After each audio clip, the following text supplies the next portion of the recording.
para romo, bruder, suster, bapak, ibu, dan saudara-saudariku yang terkasih, orang-orang muda dan anak-anakku yang tercinta, baik yang ada di gereja katedral ini maupun yang mengikutinya lewat live streaming atau melalui siaran RRI, selamat pagi dan berkah dalam. Kehidupan bersama kita senantiasa diwarnai oleh aturan-aturan atau hukum yang mencoba menertibkan kehidupan kita. Pada minggu Prapaskah yang ketiga ini, kita semua diajak untuk memahami dan melaksanakan hukum cinta kasih yang telah diberikan oleh Tuhan kepada kita semua, yakni cinta kepada Allah dan cinta kepada sesama. Kita menyadari bahwa kadang-kadang kita tidak setia atau tidak taat di dalam melaksanakan hukum cinta kasih ini. Maka sudah selayaknya di awal perayaan Ekaristi ini kita mohon rahmat pengampunan Tuhan agar dilayakkan dalam ikut serta Ekaristi ini. Saudara-saudariku yang terkasih, baik yang ada di gereja katedral ini maupun yang mengikutinya dari rumah masing-masing, selamat pagi berkah dalam. Bagaimana kabarnya? Baik ya, sehat? Yang di rumah juga sehat? Syukur pada Tuhan kalau semua sehat, dan juga yang sakit pun kita doakan semoga tetap kuat dan lekas diberi rahmat kesembuhan. Nah, saudara-saudariku yang terkasih dalam Tuhan, ketika kita di musim pandemi ini mulai mengadakan perayaan Ekaristi tatap muka seperti sekarang ini, namun dengan berbagai macam aturan, protokol kesehatan, harus mendaftarkan lebih dahulu, memakai masker, cuci tangan dengan sabun atau dengan sanitizer, kemudian duduknya pun juga berjarak seperti sekarang ini. Bagaimana reaksi awal ketika mendapatkan aturan-aturan seperti itu? Langsung nompo? Langsung terima? Oke gitu? Ya, syukur pada Tuhan kalau demikian. Iya, ada yang ketawa berarti tidak, ya kan? Ada yang menerima dengan legowo, dengan sukarela. Namun juga tidak sedikit yang protes, ngresulo. Ngresulo itu apa ya bahasa Indonesianya ya? Nah, ngresula, ya kan, ngresula. Menggerutu, ya kan? Arab misa aja harus ribet, ya. Merasa tidak bebas, merasa diatur, merasa ribet, macam-macam. Ini yang bisa muncul secara spontan dalam diri kita. Oh, biasanya juga tenang-tenang ikut ke gereja, berdempet-dempetan dengan teman, sekarang harus berjarak. Itulah reaksi yang pertama muncul, kadang bisa seperti ini. Betul ya? Iya. Namun sekarang ketika sudah biasa seperti ini, sudah sekian lama, sekian kali kita mengikuti Ekaristi dengan cara seperti ini, sekarang masih ngresulo? Enggak ya? Enggak. Kita sudah merasa terbiasa, merasa aman, nyaman, oke. Terlebih karena kita merasa sekarang ini aman. Dengan cara ini kita menjadi aman dari virus corona, tidak tertular ataupun tidak menularkan. Inilah salah satu fenomen kehidupan bersama kita, bahwa dalam kehidupan bersama dengan orang lain senantiasa ada aturan, ada hukum, ada pedoman yang mengatur kehidupan bersama. Entah itu untuk kelompok kecil maupun untuk kelompok yang besar, selalu akan ada. Bahkan di dalam gereja ini ada sekian banyak aturan, macam-macam. Dan gereja itu terkenal dengan agama yang ada sekian banyak aturannya. Dan ternyata orang-orang Katolik dikenal oleh masyarakat sebagai orang-orang yang taat aturan. Nek pas taat, gitu. Nek pas taat, kan. Iya. Kita bisa membayangkan apa jadinya kalau kehidupan bersama kita tidak ada aturan, tidak ada pedoman yang menata kebersamaan kita. Apa kira-kira? Bisa ruwet, kan? Ruwet ora karuan, masing-masing sak karepe dhewe semaunya sendiri. Mungkin kalau tidak diatur lalu bapak-bapak itu langsung berebut untuk duduk di kursi sana itu. Langsung berebut, kan? Atau yang lain-lainnya. Ini kalau nggak ada aturan.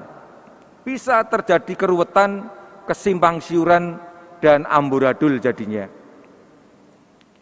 Nah, saudara-saudariku yang terkasih, bacaan pertama yang kita dengarkan hari ini diambil dari kitab Keluaran, menampilkan bagaimana Allah setelah mengadakan perjanjian dengan umat Israel di atas Gunung Sinai, kemudian menghadiahkan, memberikan 10 perintah Allah, 10 perintahnya bagi umat Israel, dan dituliskan dalam 2 loh batu.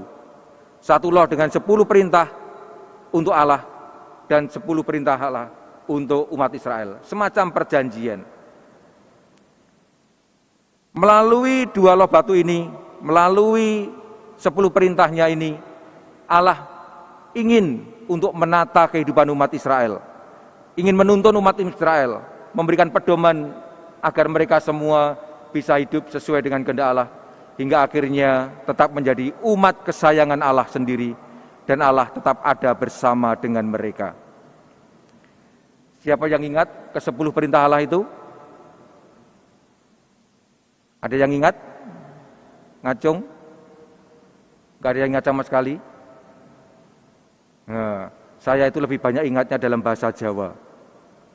Maka mari kita lihat bersama-sama. Dalam bacaan pertama diungkapkan, yang bagian pertama itu ada 3 perintah Allah yang berkaitan dengan Allah, yaitu perintah pertama, kedua, dan ketiga.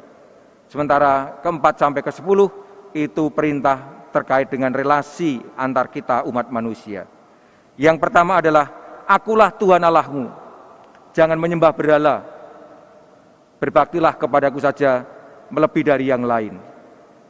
Yang kedua, apa? Jangan menyebut nama Tuhan Allahmu dengan tidak hormat. Yang ketiga, kuduskanlah hari Tuhan.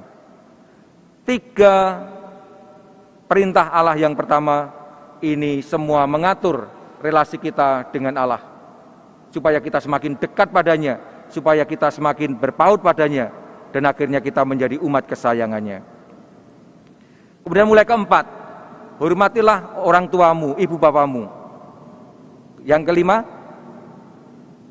jangan membunuh. Kemudian jangan berzina, jangan mencuri, jangan berdusta, jangan mengingini istri sesamamu. Ini agak aneh ini. Jangan mengingini istri sesamamu. Kalau mengingini suami sesama gimana? Boleh enggak? Oh boleh, langsung ada yang langsung ini nih. Tentu sama ya kan, mengingini pasangan orang lain ya. Kemudian jangan mengingini milik orang lain. 6 yang terakhir mengatur relasi kita dengan sesama. Ini semua mau mengungkapkan betapa kasih kita kepada Allah dan kepada sesama itu mesti berjalan secara seimbang. Dan kalau dicermati dengan baik, ke-10 perintah Allah ini mengalir atau menjadi penjabaran dari hukum utama atau golden rule, yakni kasih kepada Allah dan kasih kepada sesama. Seperti saya katakan tadi, 3 pertama mengatur relasi kita dengan Allah, 6 yang kedua mengatur relasi kita dengan sesama kita. Kedua aturan ini atau kedua pedoman atau kedua hukum utama ini tidak bisa dipisahkan satu dari yang lain, saling mengandaikan. Kasih kepada Allah mengandaikan kasih kepada sesama, dan sebaliknya kasih kepada sesama mengandaikan kasih kepada Allah. Keduanya tidak bisa dipisahkan. Bahkan dari 2 hukum utama ini nanti mengalir 613 peraturan di dalam kitab hukum Taurat Musa. Baik dalam kitab Kejadian, Keluaran, Bilangan, Imamat maupun kitab Ulangan.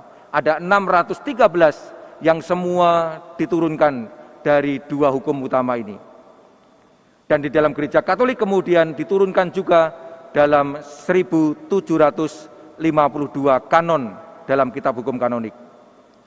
Semua bermuara pada 2 hukum utama, kasih kepada Allah dan kasih kepada sesama.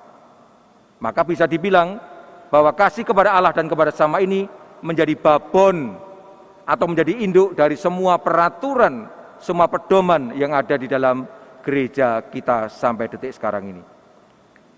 Mengenai hal ini pun Yesus pernah mengatakannya, yakni ketika dia menjawab pertanyaan seorang ahli Taurat demikian. Ahli Taurat itu bertanya kepada Yesus, "Guru, hukum manakah yang terutama dalam hukum Taurat?" Jawab Yesus kepadanya, "Kasihilah Tuhan Allahmu dengan segenap hatimu, dan dengan segenap jiwamu, dan dengan segenap akal budimu. Inilah hukum yang terutama dan yang pertama. Dan hukum yang kedua, yang sama dengan itu." Berarti yang pertama dan kedua itu sama, ya. Dan hukum yang kedua yang sama dengan itu ialah kasihilah sesamamu manusia seperti dirimu sendiri. Pada kedua hukum inilah tergantung seluruh hukum Taurat dan kitab para nabi. Saudara-saudariku yang terkasih, dari jawaban Yesus nampak dengan jelas bahwa kasih kepada Allah dan kasih kepada sesama merupakan dua hal yang tidak bisa dipisahkan satu sama lain, apalagi dipertentangkan. Ya, tidak bisa. Ya. Itu berarti bahwa kasih kita kepada Allah hanya menjadi nyata dalam kasih kita kepada orang lain yang ada di samping kita, yang ada di sekitar kita.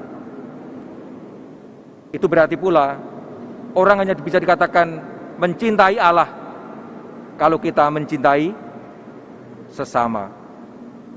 Atau orang yang tidak mencintai sesamanya dengan tulus hati, itu sama saja juga dengan tidak mencintai Tuhan Allah sendiri. Itulah sebabnya Yesus seperti kita dengarkan dalam bacaan Injil hari ini, sempat ngamuk luar biasa ketika melihat kompleks kenisah bait Allah yang dimaksudkan untuk memuji dan memuliakan Allah dijadikan tempat untuk berjualan. Bukan hanya berjualan untuk melayani para pembeli, namun di situ ada sesuatu yang lebih dalam lagi, yakni bagaimana orang tidak mencintai satu sama lain. Sebenarnya dalam sejarah kemunculan orang berjualan di kisah itu sangat bagus. Jadi ketika orang berziarah ke Kenisa itu kan berasal dari mana-mana ya, dari jauh-jauh. Nggak mungkin mereka dari rumah itu giring sapi, giring wedus, kan? Terlalu jauh bisa berhari-hari. Atau membawa burung merpati dari rumah bisa mati di jalan. Maka demi praktisnya mereka dari rumah membawa uang, datang ke tempat, kemudian menukar uang dan membeli bahan-bahan untuk persembahan. Awalnya sangat bagus sekali dan semua demi kemuliaan Allah, semua demi memudahkan umat supaya bisa memuji Allah dan beribadah dengan baik. Namun dalam perkembangannya ternyata ini dimanfaatkan oleh orang-orang untuk memeras para peziarah ini, yakni dengan melipat gandakan harga jual binatang-binatang kurban atau barang-barang untuk persembahan. Inilah yang membuat Yesus marah. Karena apa? Karena apa yang mereka buat itu tidak sesuai dengan kehendak Allah sendiri. Tidak menunjukkan cinta kepada Allah. Pemerasan, hapus-hapusan, semuanya itu menandakan mereka tidak mencintai Allah. Maka Yesus marah. Dengan kemarahan ini, ngobrak-abrik pedalaman suci, Yesus mengajak umat Israel, umat sebangsanya, untuk kembali memurnikan hati, memurnikan kasih mereka kepada Allah dengan mencintai sesama. Maka saudara-saudariku yang terkasih, kalau hari ini kita mendengarkan kembali sabda Tuhan ini, kiranya kita pun juga diajak, khususnya di masa Prapaskah ini, untuk juga ikut membersihkan diri kita, memurnikan cinta kasih kita kepada Allah. Dengan apa? Dengan meninggalkan segala sesuatu yang tidak berkenan, yakni dengan meninggalkan sesuatu yang membuat Allah tidak berkenan. Konkretnya adalah segala sesuatu yang merugikan orang lain, segala sesuatu yang sifatnya tamak, segala sesuatu yang istilahnya memeras orang lain atau mungkin menindas orang lain. Kesempatan yang sangat bagus bagi kita semua untuk melihat kembali apakah selama ini saya sudah mewujudkan cinta saya kepada Allah dengan mencintai sesama kita. Anggota keluarga saya, bojo, anak, orang tua, saudara, tetangga kita, masyarakat kita, teman kerja kita. Kalau belum, inilah kesempatan bagi kita untuk berbenah diri, memurnikan cinta kita kepada Allah melalui cinta kita kepada sesama. Semoga di masa Prapaskah ini kita semakin dimampukan untuk semakin mencintai Allah dengan mencintai sesama kita secara konkret. Sekarang kita akan mohon berkat Tuhan untuk anak-anak yang ikut serta dalam Ekaristi ini, juga anak-anak dalam kandungan. Silakan anak-anak mempersiapkan diri untuk menerima berkat Tuhan. Allah yang Maha Rahim, pandanglah anak-anak-Mu yang datang kepadamu untuk mengharapkan berkat melimpah bagi mereka semua. Semoga anak-anak-Mu ini Kau dampingi, Kau berkati, agar dari waktu ke waktu tetap senantiasa setia untuk melaksanakan perintah kasih-Mu, kasih terhadap Engkau dan terhadap sesama, sehingga nantinya menjadi anak-anak yang berbakti kepadamu, kepada gereja dan masyarakat. Berkatilah juga anak-anak dalam kandungan, agar semuanya bisa bertumbuh dan berkembang dengan baik, sempurna, dan pada saatnya Kau perkenankan untuk lahir ke dunia ini menikmati keindahan alam ciptaan-Mu dan memuji Engkau dengan karya-karya baiknya. Berkatilah juga ibu yang mengandungnya dengan rahmat kesehatan. Kini limpahkanlah rahmat berkat-Mu bagi anak-anak ini, Bapa, Putera, dan Roh Kudus. Marilah berdoa. Allah Bapa kami, Engkau telah menyegarkan kami dengan sabda-Mu dan juga dengan santapan kudus ini. Semoga kami makin membuka diri kami untuk menerima kehadiran Yesus Kristus yang akan menghancurkan manusia lama kami dan menganugerahkan hidup yang baru bagi kami semua. Bantulah agar selama masa Prapaskah ini khususnya, kami semakin mampu untuk melaksanakan, menghayati dan menghidupi perintah kasih-Mu, kasih kepada Engkau yang nampak nyata dalam kasih kepada sesama kami. Demi Kristus Tuhan dan pengantara kami, yang hidup dan berkuasa kini dan sepanjang segala masa. Amin. Sebelum kita mohon berkat Tuhan pada kesempatan ini, perkenankanlah kami semua mengucapkan banyak terima kasih kepada seluruh petugas liturgi yang telah menyemarakkan Ekaristi pada pagi hari ini, dan juga untuk Komsos Katedral dan kru RRI yang telah memfasilitasi kita semua, sehingga perayaan Ekaristi bisa kita ikuti dari rumah kita masing-masing.